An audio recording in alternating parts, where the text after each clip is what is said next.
नमस्कार दोस्तों, मैं डॉक्टर BL कुमार BL के एग्रीकल्चरल एजुकेशन में फिर से आपका स्वागत है। आज अपन 25 महत्वपूर्ण क्वेश्चन सॉल्व करेंगे जो bank of Maharashtra, AFO, IBPS, इसके साथ साथ जितने भी जनरल एग्जामिनेशंस होते हैं, एग्रीकल्चर सुपरवाइजर, DAO, AAO और जितने भी एंट्रेंस एग्जामिनेशन होते हैं, प्रवेश परीक्षाएं जितनी भी यूनिवर्सिटीज़ की, उन सब के लिए और ICR एग्जामिनेशंस के लिए महत्वपूर्ण है।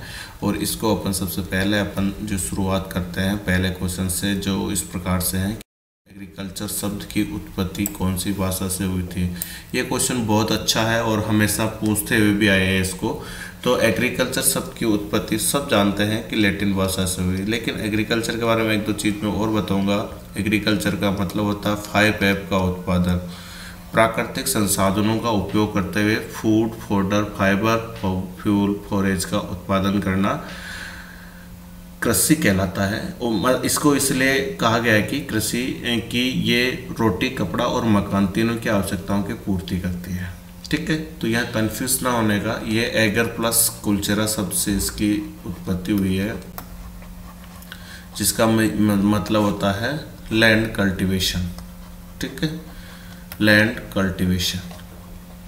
अगला प्रश्न है, tetrazolium test is used to determine. Tetrazolium test का उपयोग किस में किया जाता है? टेट्राजोलियम टेस्ट का उपयोग सीड वायबिलिटी, बीज की जीवंतता चेक करने में किया जाता है। और टेट्राजोलियम टेस्ट के लिए 2, 3, 5 टेट्राजोलियम क्लोराइड या ब्रोमाइड का यूज करते हैं। ये क्वेश्चन हमेशा से पूछा जाता है, क्लोराइड या ब्रोमाइड का यूज करते हैं। अगला प्रश्न, the criteria of essentiality of nutrients in plants was given. आवश्यकता की कसौटी कौन से वैज्ञानिक ने दी थी? आर्नोनियो स्टाउट ने 1939 में दी थी, 1939 में। और इसको रिफाइंड जो किया था वो आर्नोन ने 1954 में किया था, आर्नोन ने 1954 ने। और 3 लाइन इन्होंने क्लियर की थी आवश्यकता की कसौटी में। पहली लाइन, दूसरी लाइन, तीसरी लाइन। पहली लाइन ये थी कि अगर पौधे में उस पोषक तत्व की कमी है तो पौधा अपना जीवन यापन नहीं कर सकता है। दूसरा, अगर उस पौधे में उस पोषक तत्व की कमी है तो उसको उसी पोषक तत्व के द्वारा पूर्ति की जा सकती है। और अगला प्रश्न क्या था कि मतलब पौधे के डायरेक्ट मेटाबॉलिज्म रोल में उसका सीधा रोल होता है, means if the specific nutrient deficient in plant cannot complete their life cycle. Another, if the deficiency in plants, it may be corrected by same element. Third and last one is directly role in plant metabolism. अगला प्रश्न आता अपना, bund former is used for making. Bund former क्या काम आता? नाम से स्पष्ट है, बंड बनाने के काम आता, मेड बनाने के काम आता। The force of attraction bind molecules in the same kind. एक ही प्रकार के कण को पकड़ने का फोर्स कौन सा फोर्स लगता है? कोइजन फोर्स। अडेजन फोर्स 2 प्रकार के फोर्स, जैसे मिट्टी और पानी, और कोइजन पानी के अंदर रहता है। Stomata closing can be induced by PMA, phenyl mercuric acid. और स्टोमेटा ओपनिंग के लिए कौन सा जिम्मेदार एलिमेंट होता है? पोटास।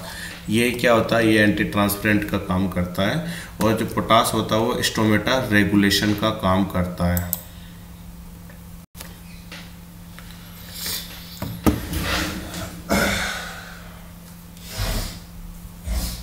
कैसा है कि coconut ground, coconut, black pepper, काली मिर्च और अदरक की खेती करना कौन सी प्रकार की खेती का उदाहरण? तो देखिए, कोकोनट सबसे हाई टेड होती है, ब्लैक पेपर, काली मिर्च और अदरक सबसे छोटी होती है। तो ये एक तरीके से मल्टी स्टोरेड क्रॉपिंग का उदाहरण हुआ है ना, ताकि उसका मेन उदाहरण होता है annidation in space and annidation in time.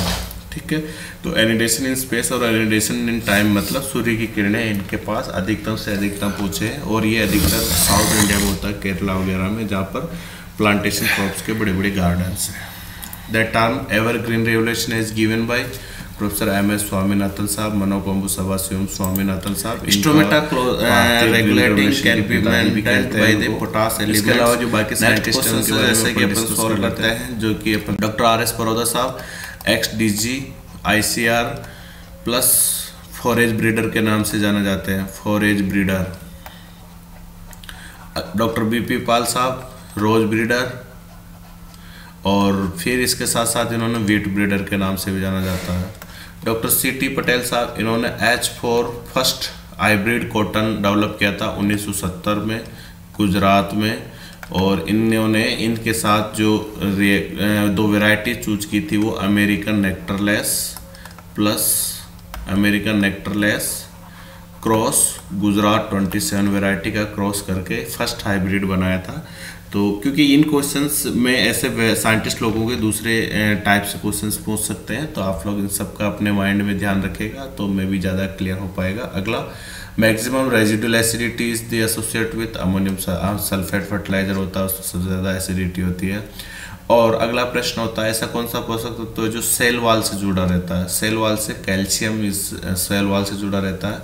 अगला प्रश्न है अपने पास कि स्टेम नोडुलेशन, ग्रीन मैन्यूरिंग कौन सी फसल में स्टेम नोडुलेशन होता है? तो आप सबको पता है कि सेसविनिया रोस्ट्राटा, सब जानते हो ना, बट सेसविनिया रोस्ट्राटा जब ऑप्शन में नहीं आए तो आप क्या करोगे? उस स्थिति में आप लोग ध्यान रखिए अपना कि एस्काइनोमीन आफ्रासप्रा एक क्रॉप होती है जो ग्रीन मैन्यूर के लिए यूज करते हैं, ये भी स्टेम नोडुलेशन का काम करती है। और स्टेम नोडुलेशन जिस क्रॉप में होता है उन क्रॉप में नाइट्रोजन, बायोलॉजिकल नाइट्रोजन फिक्सेशन ज़्यादा होता है, क्योंकि जड़ों से भी होगा स्टेम से भी होगा।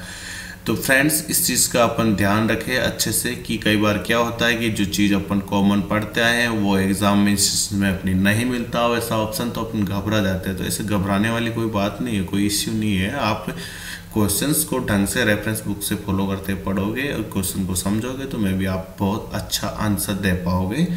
अगला प्रश्न है अपना कि ऐसा कौन सा पोषक तत्व है जिसको फर्टिलाइजर में काउंट नहीं करते? CHO, जिसको कंस्टिट्यूट स्ट्रक्चरल एलिमेंट भी बोल सकते हैं, संरचनात्मक एलिमेंट भी बोलते हैं। पौधे का 96% भाग इन तीनों से बनता है, ठीक है। कार्बन, हाइड्रोजन और ऑक्सीजन, कार्बन, हाइड्रोजन, ऑक्सीजन के कभी कोई फर्टिलाइजर अप्लाई नहीं करते हैं, ये अपना आप में प्रकृति से पौधा एब्जॉर्ब करता है और इनका सबसे ज़्यादा कंट्रीब्यूशन होता है प्लांट का। जितने भी बाकी के पोषक तत्व है उनका तो बहुत ही कम रोल है। अब आप देख लो 4 से 6% तक ड्राई मैटर वेट बेसिस होते हैं। अगला प्रश्न है field capacity of water is head. Field capacity जो वाटर की होती है वो 1/10 से 1/3 बार होती है। 1/10 बार यानी 0.1 होती है वो सैंडी सॉइल की होती है, और 0.3 होती है वो किसकी होती है? 0.3 किसकी होती है? काली मिट्टी की या वर्टी सॉइल्स की होती है। अब अपन जैसे देखते हैं कि इन्होंने मेगा पास्कल में पूछ लिया, तो मेगा पास्कल में पूछने के बाद इसमें 10 का डिवाइड करते हैं, ठीक है, तो 0.03 मेगा पास्कल इसका आंसर आएगा। ये करेक्ट आंसर है आपका, क्योंकि यहाँ पे एक ही क्वेश्चन में इसमें यही गड़बड़ी की है कि इन्होंने क्या किया, यूनिट चेंज पूछ लिया। अपन अधिकतर बाहर ही पढ़ते आए हैं, जहाँ तक मैं देखता हूँ, मेरा मानना है, मेरी सोच है, थिंकिंग है। तो अपन दोस्तों अब कभी भी ऐसे यूनिट चेंज हो जाए तो आप डरना मत, उस चीज़ को you will be the correct going to the good. Okay, तो क्वेश्चंस को पहले रीड आउट करना बहुत ही कंपलसरी है, बहुत ही अच्छे तरीके से, तो आप आगे अच्छा सॉल्व कर पाओगे। क्वेश्चन नंबर 15 में अपन चलते हैं। जैसा कि पता है कि विच one of the following is has the organic form of sulphur. Sulphur की जैविक फॉर्म, ऑर्गेनिक फॉर्म कौन सी है?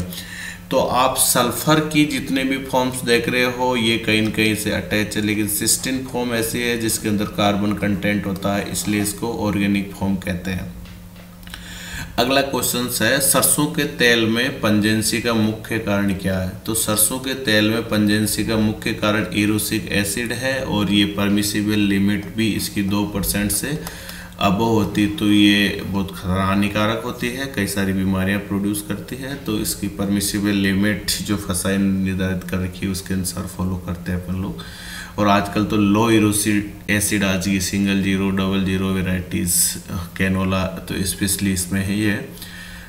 अगला प्रश्न अपन देखते हैं which one of the following increase phosphorus solubility. Phosphate की सोल्यूबिलिटी को कौन सा माइक्रो ऑर्गेनिज्म इंक्रीज करता है? वैसे करने में तो जितने भी माइक्रो ऑर्गेनिज्म हैं वो सारे, बट स्यूडोमोनास इस केस में सबसे ज़्यादा एक्टिव होता है, जो फास्फोरस चिलेट फॉर्म में होता है, नॉन एक्सचेंज फॉर्म में होता है, ऑर्गेनिक फॉर्म में होता है, उसको सोल्यूबलाइजिंग फॉर्म में लाके पौधे को इजीली अवेलेबल करवाने का काम करता है।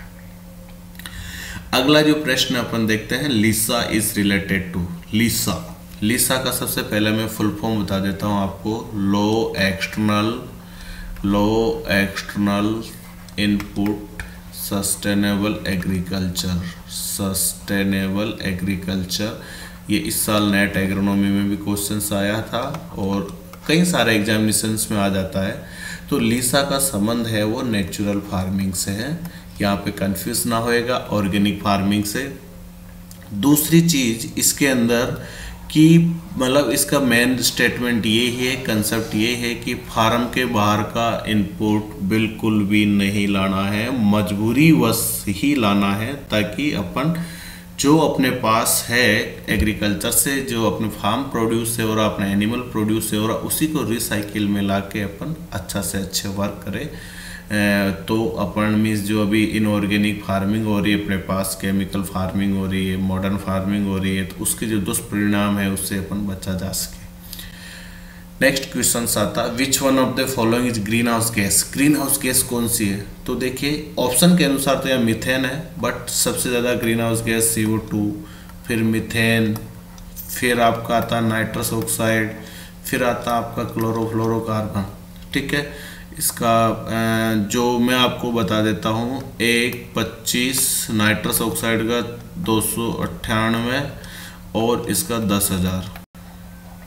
ये CO2 इक्विवेलेंट पोटेंशियल, मतलब एक मोलिक्यूल क्लोरोफ्लोरोकार्बन का 10,000 मोलिक्यूल CO2 के बराबर निकालेगा। इसको पोटेंशियल बोलते हैं, डैमेज करेगा ओजोन लेयर को। मीथेन का जो है एक मोलिक्यूल 25 CO2 मोलिक्यूल के बराबर होगा। नाइट्रस ऑक्साइड का 298, किसी बुक में मैंने 398 भी पढ़ा, लेकिन 298 को आप ज़्यादा प्रिफर्ड मानिएगा। तो 300 लगभग एक नाइट्रस ऑक्साइड का मोलिक्यूल CO2, इसको बोलते हैं कि ग्लोबल वार्मिंग पोटेंशियल। ठीक है, इतनी हीट ट्रैप करने की इनकी कैपेसिटी होती है, इतनी ओजोन लेयर को डैमेज करने की इनकी कैपेसिटी होती है, और ये फिर अपने वायुमंडल को इनडायरेक्ट रूप से, डायरेक्ट रूप से, दोनों तरह से प्रभावित करते हैं, और क्लाइमेट चेंज में मेन रोल इन्हीं का है। In the good keep quality CN ratio should be not more than. Good keep quality CN ratio good be not more than is 10 is the correct answer. देखिए CN ratio 20:1 से नीचे आता है तो ठीक रहता है। 10:1 जो CN रेशो होता है कोई भी उसका मैन्यूर का, वो पौधे को सबसे फास्ट और रिलीजिंग मिल जाता है। 20:1 वाला थोड़ा धीरे मिलता है, और फिर 20 से 30 अनुपात वाला होता है वो पौधे को बिल्कुल नहीं मिलता, इमोबिलाइज फॉर्म में आ जाता है।